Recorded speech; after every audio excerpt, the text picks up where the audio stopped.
Hello students of grade 8, this is your English mentor again.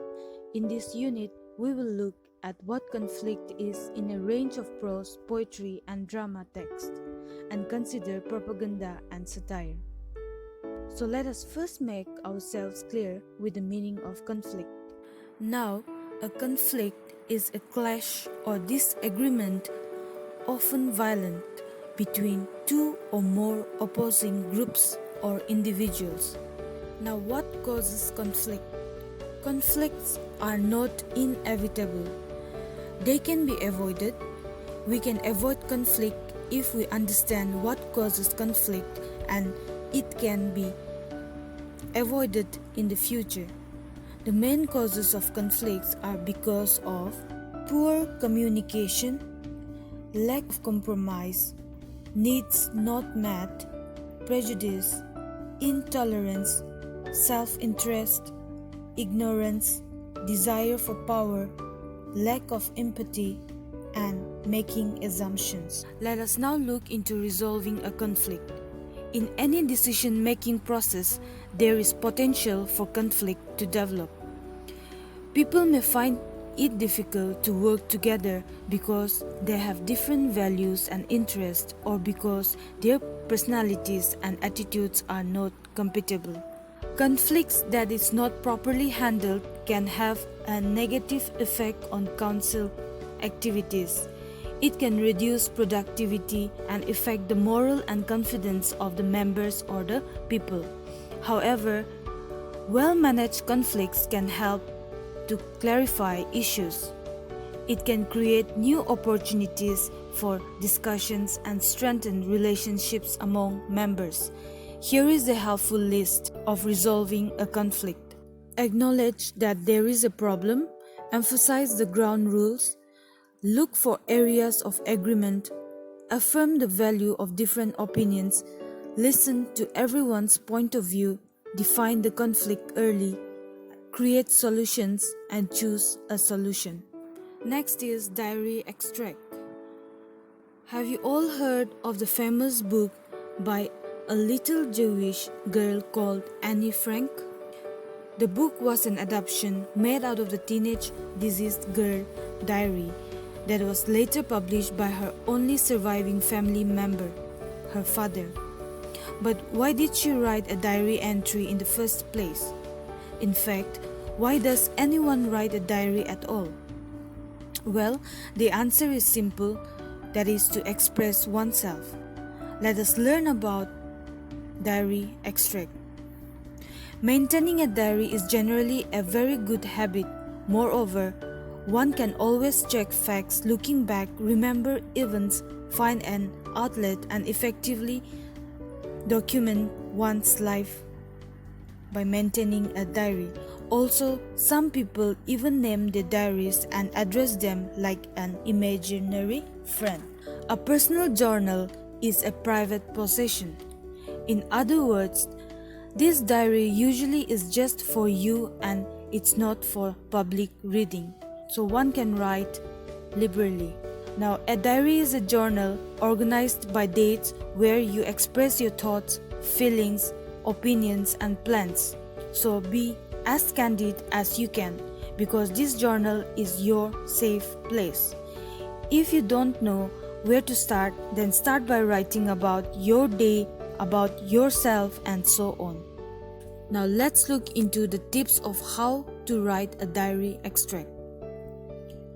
First is date your entries. Since your diary will be kept over a long period of time, it's wiser to think out a general format for your diary entries and stick to it. Always start the date on the top left side. Number 2. Choose a subject or pick a topic. Like chapters in a book, you want your diary entry to have some sort of theme or direction. For example, sometimes it's what happened that day, or sometimes it is to write about something you want to do in the future or an event. Third is voice. Now, we usually address our entries in the first person. If you want, you can give it a name. Usually people address their diary entries as Dear Diary. Write naturally and truthfully. Don't feel like your entries need to impress anyone or anywhere. They are just for you, so relax and go for it. The key thing about a diary entry is that it is always kept truthful, natural and free-flowing. Also, know that the worst person to lie is to yourself. So when writing, try to be honest. Make it a habit. The more fluently you write, the more you will enjoy doing it, and the more you will learn. So, set a certain time that you want to write and try to keep to that schedule. The more you practice writing, the better you will become. Next is reread. Once you finish your entry, reread and list some things you hope to focus on in your next entry. Reflect on what you have just wrote. Maybe some new things will come up to your mind that you can jot down before you put your diary down. Next is anthem. What is an anthem? An anthem is a musical composition of celebration. It is a song of devotion or loyalty. It represents the ideals of a group of people. It evokes and eulogizes the history, traditions, and struggles of its people, recognized either by a nation's government as the official national song or by convention through use by the people. One of the most important purposes of an anthem writing is creating and owning a powerful message. Anthems are a form of propaganda as their purpose is political and content is biased. Now, if your job is to drive a wedge between people, to divide a country, to pit classes or races or genders against each other, anthems work against your purpose. Anthem words are selected from the Holy Scriptures taken out from Psalms chapter, as it is sung straight from the beginning to the end without the melody being repeated. Now, anthem is one of those kinds of songs that comes under the heading hard to define, but you will recognize it when you hear it. Anthem rises the spirit and also uplifts one's soul. Now, how do we write one? You could argue that many songs stir the emotions, but to confer anthem states on a song, you need more. Here are some steps of writing an anthem. The lyric needs to be one that focuses on ethics, morals, and conviction of the religious, political, and social activism, or a mixture of any of those. Secondly, the tempo should generally be slow to medium. Anthem contains 6 to 8 chords from the first verse. You can refer page number 43 for the example. The chorus melody of an anthem needs to differ from the verse melody.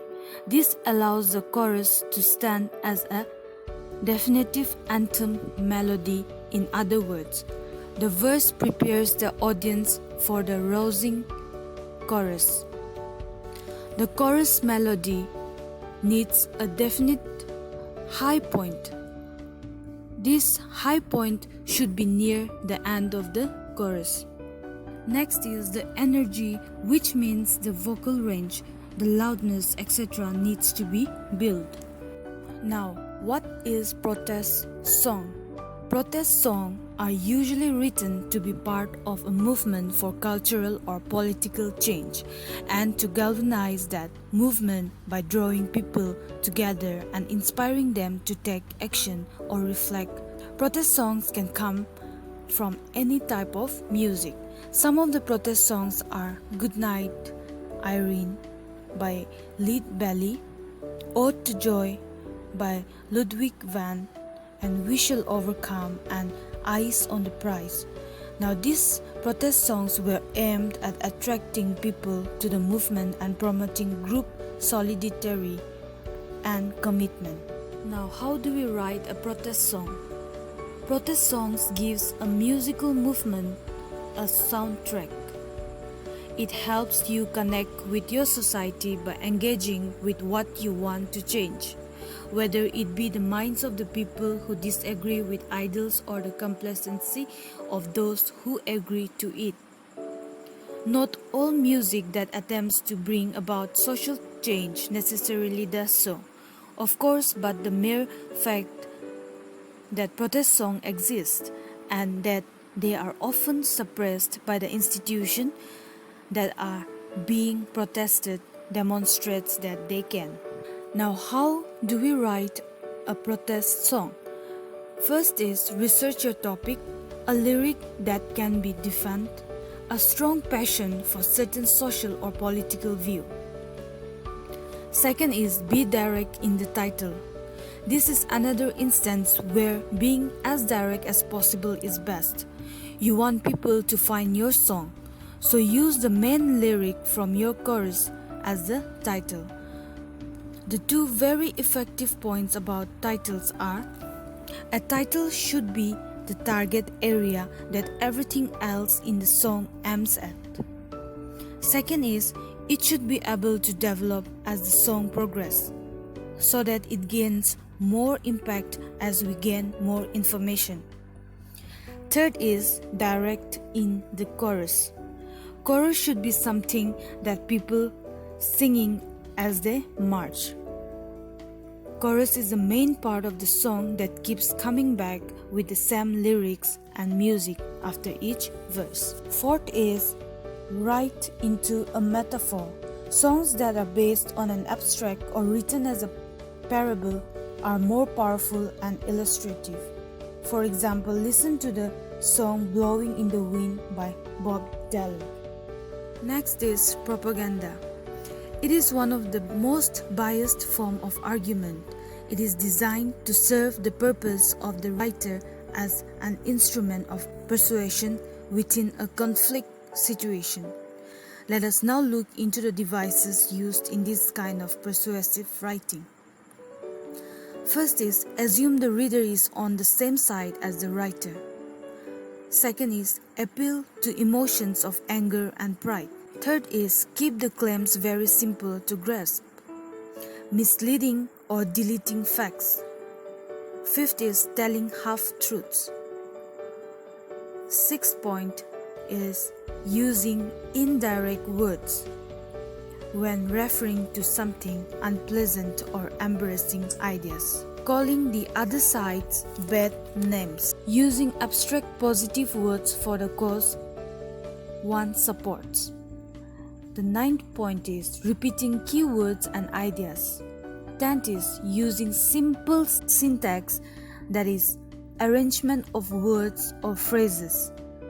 The last point is using a short, striking and memorable slogan similar to those used in advertising.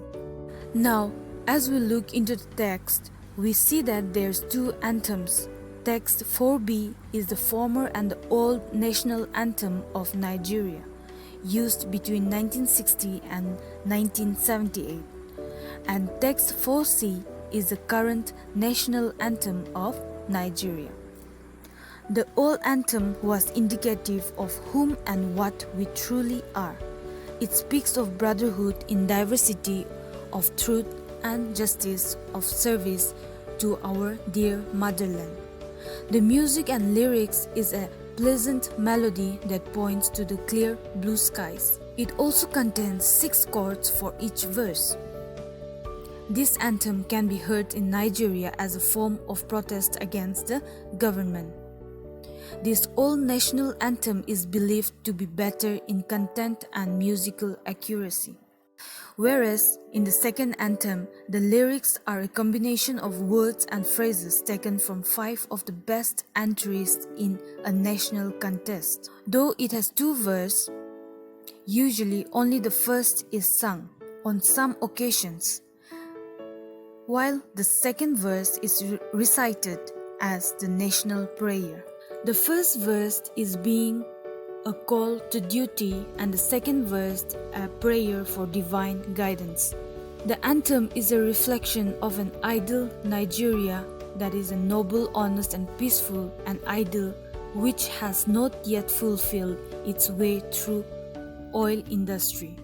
In the second verse is for God's mercy on Nigerians. It is a prayer point. It says, O God of creations, direct our noble cause, guide our leaders right. Help our youth the truth to know, in love and honesty to grow, and loving and living just and true, great lofty heights attain, to build a nation where peace and justice shall reign. Next is satire. Satire is a work that uses humor, ridicule, sarcasm, and or exaggeration to poke fun at and criticize society and its shortcomings. It is a form of social commentary that is meant to make people think about and recognize issues, hypocrisy, corruptions, vices, or foolishness. Let's take a look at this in a little more depth. Why do we use satire? Why is it used? It is used to recognize the more serious purpose or message that the author wants to communicate. The author of a satire hopes that their satire will act as a warning or sway the audience to change their opinions or take action. Now, the main goal of a satire is to point out a flaw in society in order to promote awareness or encourage change. To do this, they want to poke fun at the situation. So take a look at the example here. What do you think they are trying to get across? Obviously, we see study habits at the top. The point of this is to make you aware that maybe this author thinks that the USS students are a little more lazy and casual about their studying. Look at the other two countries. They are with their glasses and books in front of them, while the student from USA is blowing gum and listening to an iPod. He is poking fun of the situation while also showing you the warning. So now let's think about it. Have you ever seen an example of satire in the past? Where did you see this example? What was its purpose? What was being made fun of? Was there a warning? If you have not seen any examples before, check out one here. Hit pause and see if you are able to answer these 4 questions. This example looks like something that would be found in a cartoon or newspaper. Now the purpose is going to be about the safety in the city. So if you see the caption from the police car, it says, well, it's nice to see the city councils doing something about violence. What is being made fun here is the city council. It doesn't seem like they are really doing something about violence, since they are trying to call Batman and a warning. Sure, they are warning the city about what's actually happening or what's being done. They want you to know about this issue and start taking charge. Next is novel extract. What is a novel extract? Firstly, an extract is a part or passage taken from a book, speech, play, etc. When you extract something, you remove it from a larger whole. That is an extract. Now, novel extract is a passage or a quotation taken or selected from a book. It can be from a novel, story, or a drama. An example of a novel extract can be found in page number 48 to 49. This passage has been taken out from the 8th chapter, Gift of Darkness, from the novel Lord of the Flies by William Golding. Now, in this passage, it talks about or shows the argument and the conflict between the 2 rival leaders, Ralph and Jack, as to who will lead the island. The conflict deepens when Ralph expresses doubt that even Jack and his hunters could face the beast. Jack angrily leaves the group, taking some of the other boys with him. Now the mood and the atmosphere created is a mood of fear and of unyielding terror based on the circumstances they are in. Historical present tense. In linguistics and rhetoric, the historical present tense, also called dramatic present or narrative present, is the employment of the present tense when narrating past events. In English, it is used in historical chronicles, that is, listing a series of events. It is also used in fiction and in news report in both headlines and speech verbs, which is to give the report more drama and immediacy. And lastly, it is used in everyday conversation. In conversation, it is particularly common with quotative verbs such as say and go, like, etc. For example, he was sitting there drinking his coffee and he says, "What is this?" Here in this sentence, was is a past tense and the word says is a historic present tense. The speaker uses present tense he says instead of he said. The speaker uses this form because it makes the story sound more immediate, more exciting, and less formal. Now the next time you are watching television or reading, try to figure out if the speaker is using historic present tense to add excitement to the story. With time and practice, you will learn. However, do not try to use the historical present tense if you use it incorrectly. You might confuse the others. Let us take a look into the poem Nothing Changed from the text. This poem focuses on the apartheid system that was in operation in South Africa from 1948 to 1990. Basically, apartheid means apartness in Africans. It was a brutal system created by the white government to separate blacks from the whites. The speaker in the poem details reasons he thinks that apartheid still exists, despite the fact that officially it is no longer practiced. The build-up of tension as the poem progresses. There is anger and physicality reflected in the language such as click, thirst, crunch, laboring, hot, brash, burn, bomb. Now the present tense brings an immediacy to the poem, so the reader is right there with the first person speaker. Now this poem is a free verse of 7 stanzas, 49 lines in total. There is no set rhyme scheme or meter. The lines are mostly short and direct, helping set the tone of the poem. Now the poem is about the state of South Africa and the poet's feelings about it. The poet hoped to see improvements, but instead he sees things have hardly changed. Now the attitude or the mood of the poem is full of anger. It is a protest and a cry of pain. Rather than the white culture feeling guilt and making some kind of recompense for its years of oppression and murder, the brash restaurant symbolizes confidence, even arrogance, certainly not shame. In this poem, the author uses sensory imagery to give meaning, as we know that the difference is between the two races. A great example of this is the difference between stanza 5 and 6. These techniques tell or show the reader what it was like for the person explaining the story. As mentioned before, one of the biggest techniques is sensory imagery, which shows the reader what situation the person is in and what environment he is in. Now the structure of the poem shows that it is controlled as the content in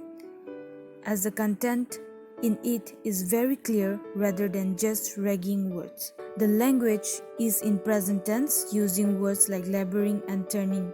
This poem is in a first person view, which means what is said, as if you were looking out the person's eyes. There is a lot of sensory imagery in this poem, which shows the reader not only the view of the environment but also how he is feeling and what kind of revenge he wants. Next is irony. Many of us probably know it when we see it, but few of us can articulate what irony really is. However, it's important for writers to understand this literary technique as it can really add depth to your story. What is irony? It is a tool used to create contrast between how things seem and how they really are. People often conflate irony with sarcasm, coincidence, or bad luck. While these concepts can have ironic characteristics, they are not interchangeable with irony. For example, if you are running to catch a bus and you miss it, that's not ironic, unless the reason you are late is that you were bragging about how you would not miss the bus. Now there are three types of irony: dramatic, situational, and verbal irony.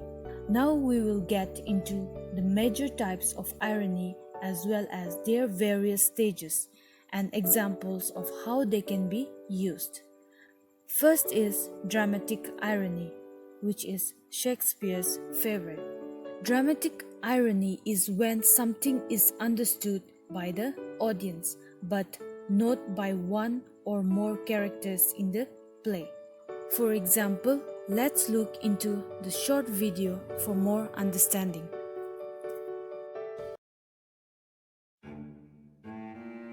Juliet drinks a sleeping potion to make her family think she is dead. But the audience knows she is only sleeping.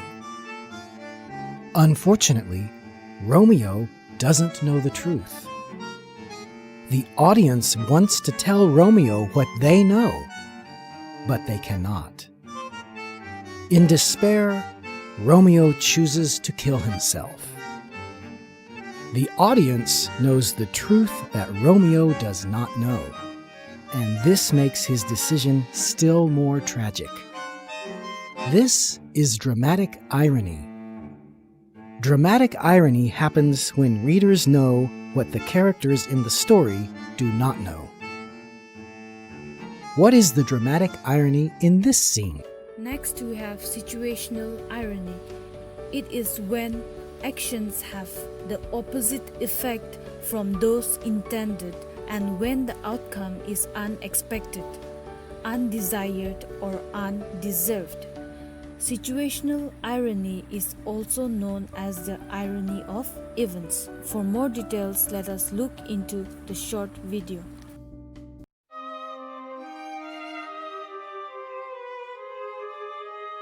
Della and Jim have little money, but they want to buy each other a Christmas gift.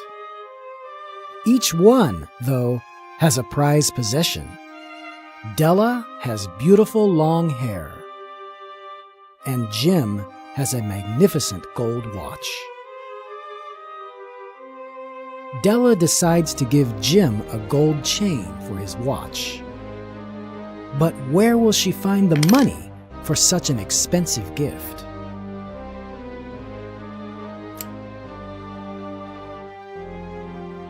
When Della returns home with Jim's present, he is in shock because he has a present for Della, too.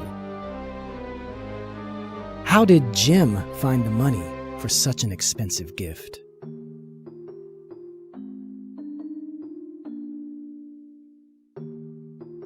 This is situational irony. Situational irony occurs when what happens in the story is contrary to what was expected. What is the expected outcome of this situation? What would happen if this were an example of situational irony? Last is verbal irony.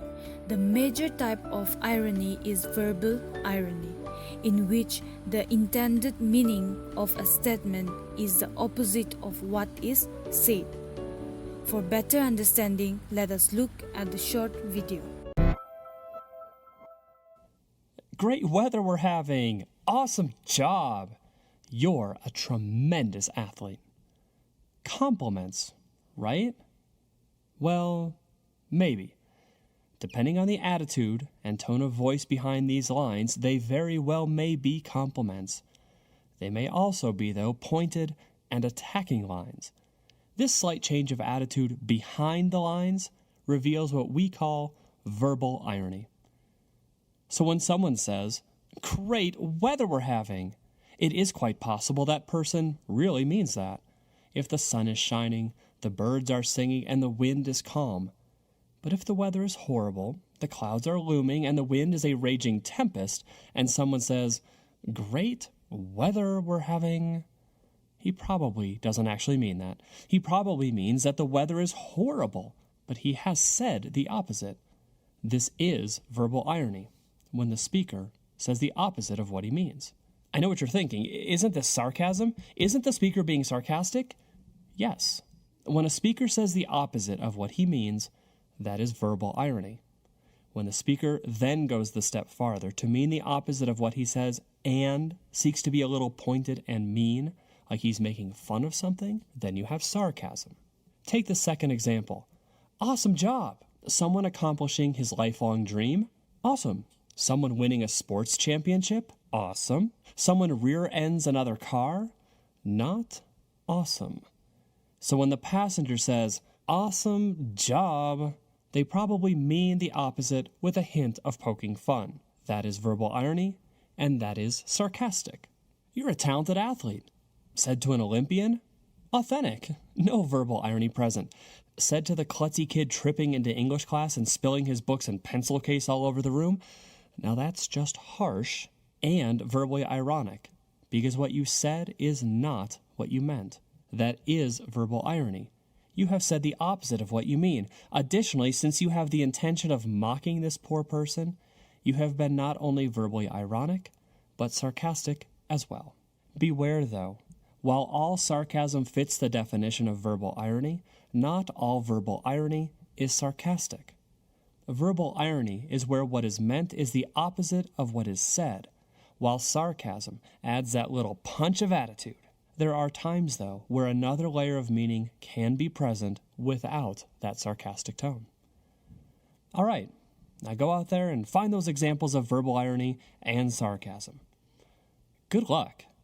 No, seriously, I mean it. Good luck. No, really, I truly want to wish you luck on this difficult task. Okay, sincerely, good luck. You can do it. No verbal irony here. And with this, we have come to an end of our unit. Stay home and stay safe.